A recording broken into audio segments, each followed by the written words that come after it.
High everyone, welcome to my channel Salma cooking and tips. আশা করছি আপনারা সকলে ভালো আছেন, আমিও ভালো আছি। আজকে আপনাদের সাথে শেয়ার করব ইনস্ট্যান্ট জিলেবি। তো ইনস্ট্যান্ট জিলেবি রেসিপিটা কিভাবে বানালাম সেটা আপনাদের সাথে শেয়ার করব। চলুন তাহলে।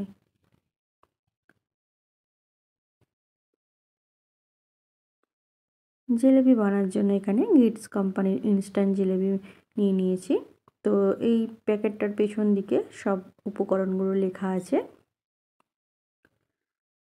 আর সাথে এখানে দেখতেই পাচ্ছেন গিটস কোম্পানির রাবড়িরও প্যাকেট রয়েছে। তো রাবড়ি রেসিপি আমার চ্যানেলে রয়েছে, উপরে আইকনেও আপনাদের দিয়ে দেবো এবং ডেসক্রিপশন বক্সেও দিয়ে দেবো রাবড়ি রেসিপিটা। আর এখানে গিটসের সাথে এখানে জিলেবি মেকার দিয়ে দিয়েছে এবং কত মিলিগ্রাম পানি দিতে হবে সেটাও এখানে দেয়া আছে। তো এখানে একটা বোল নিয়ে নিয়েছি।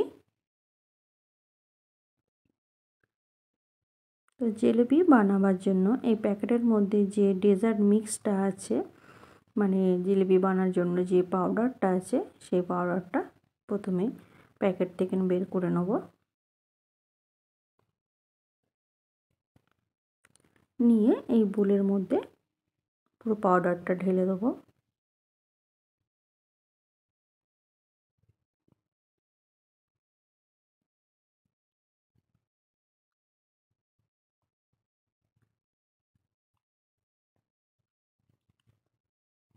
এরপর জিলেবি মেকারটা নিয়ে নিচ্ছি। তো এতে 125 ml পানি দিতে হবে। তো সেই অনুযায়ী মাপ করে প্রথমে এতে পানিটা নিয়ে নিচ্ছি 125 ml।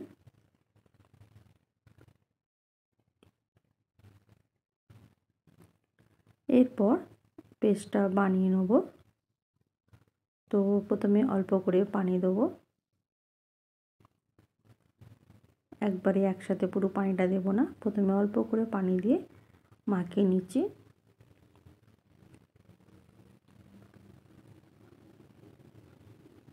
এরপর বাকি পানিটা আমি দিয়ে দিচ্ছি, দিয়ে একটা পেস্ট বানিয়ে নিচ্ছি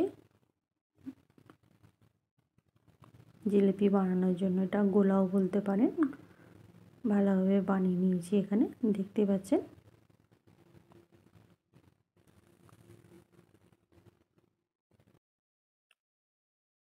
তো এখানে দেখতে পাচ্ছেন জিলিপির ব্যাটারটা কীরকম হয়েছে, খুব পাতলাও নয় আর খুব গাঢ়ও নয়। তো এইভাবে ব্যাটারটা তৈরি করে নিয়েছি আমি। নেবার পর এই বোলের মধ্যে পুরো ব্যাটারটা দিয়ে দেবো। আজকে আমার চ্যানেলে যারা নতুন এসছেন, প্রথম ভিডিও দেখছেন, তাদের কাছে অনুরোধ রইল আমার চ্যানেলটা সাবস্ক্রাইব করবেন আর নোটিফিকেশানটা অন রাখবেন। আমি যখনই কোনো ভিডিও আপলোড করি না কেন আপনাদের কাছে নোটিফিকেশান পৌঁছে যাবে। আর যারা আমার চ্যানেল সাবস্ক্রাইব করে রেখেছেন তাদেরকে অসংখ্য ধন্যবাদ ভিডিও দেখার জন্য। তো এইভাবে আমি ব্যাটারটা মেকারের মধ্যে দিয়ে দিলাম। এরপর চিনির সিরাপ বানাবো, তার জন্য এখানে আমি প্রায় 1 গ্লাসের মতন পানি দিয়েছিলাম। আর এখানে 150 গ্রাম চিনি দিয়েছি। তো কাপ হিসাবে মাপলে এখানে 1 কাপ হবে। এরপর এখানে 2টো এলাচ দিয়ে দিচ্ছি, দিয়ে চিনির শিরাটা বানিয়ে নেব প্রথমে।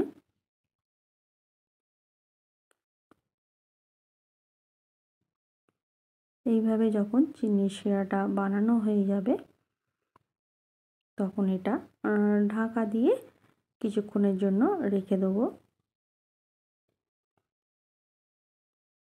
তো ঢাকা দিয়ে রেখে দেওয়ার পর অন্য একদিকে আমি জিলিপিগুলো ভেজে নেব। তার জন্য এখানে ফরচুনের রিফাইন অয়েল দিয়েছি 200 গ্রামের মতন।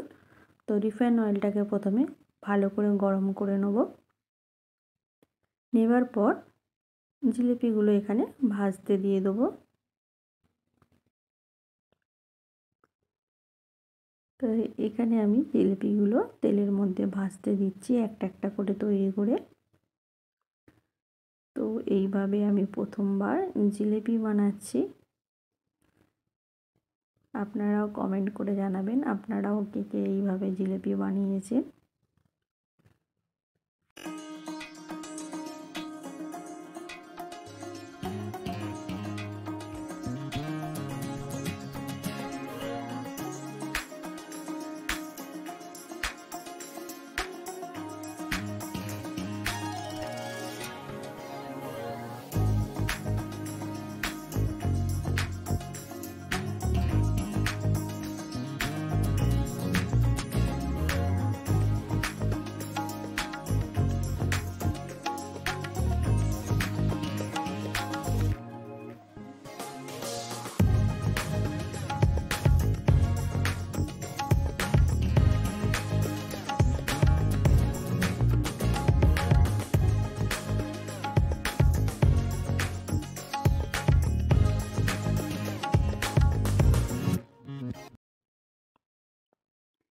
এইভাবে যখন জিলিপিগুলো এক পিঠ ভাজা হয়ে গেছে তখন আমি জিলিপিগুলো একটু উল্টে নিচ্ছি, কারণ জিলিপিগুলো সঙ্গে সঙ্গে উল্টানো যাবে না।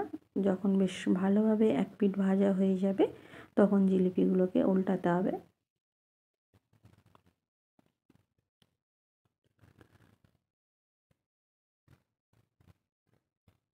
তো আপনারাও একবার এইভাবে অতি অবশ্যই জিলিপি বাড়িতে বানাবেন।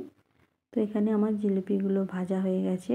আমি এবার তেল থেকে ছেঁকে তুলে যে শিরাটা চিনির করে রেখেছিলাম তার মধ্যে দিয়ে দিচ্ছি।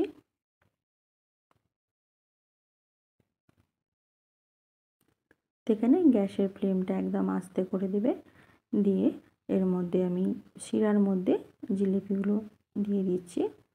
তো 10 মিনিটের মতন রেখে আমি এখান থেকে জিলিপিগুলো আবার তুলে নেব শিরা থেকে। 10 মিনিট ভেজানো থাকবে শিরার মধ্যে জিলিপিগুলো। এরপর আর যে বাকিগুলো আছে সেগুলো একইভাবে তৈরি করে নিচ্ছি।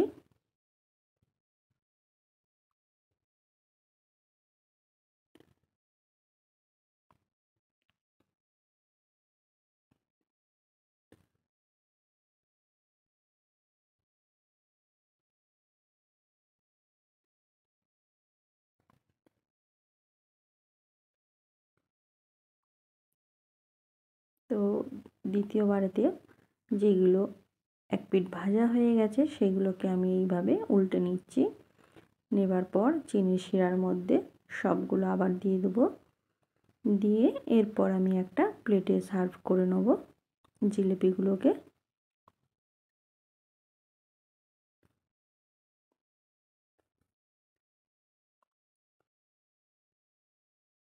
তো এখানে আমি একটা প্লেটে সার্ভ করে নিয়েছি। দেখতেই পাচ্ছেন কত সুন্দর হয়েছে জিলিপিগুলো। তো আপনারাও একবার এইভাবে অতি অবশ্যই বাড়িতে ইনস্ট্যান্ট জিলিপি বানাতে পারেন। ছোট বড় সবাইকে খেতে ভালো লাগবে। রাবড়ির সাথে জিলিপি খেতে খুবই ভালো লাগবে। আমার চ্যানেলে রাবড়ি রেসিপি আছে, দেখতে পারেন। আজ এই পর্যন্তই। ভিডিওটি ভালো লেগে থাকলে ছোট্ট একটা লাইক করবেন, কমেন্ট শেয়ার করতে ভুলবেন না। ভালো থাকবেন, সুস্থ থাকবেন, নিজেও সুস্থ থাকবেন, সবাইকে সুস্থ রাখবেন। Thanks for watching my video. Take care.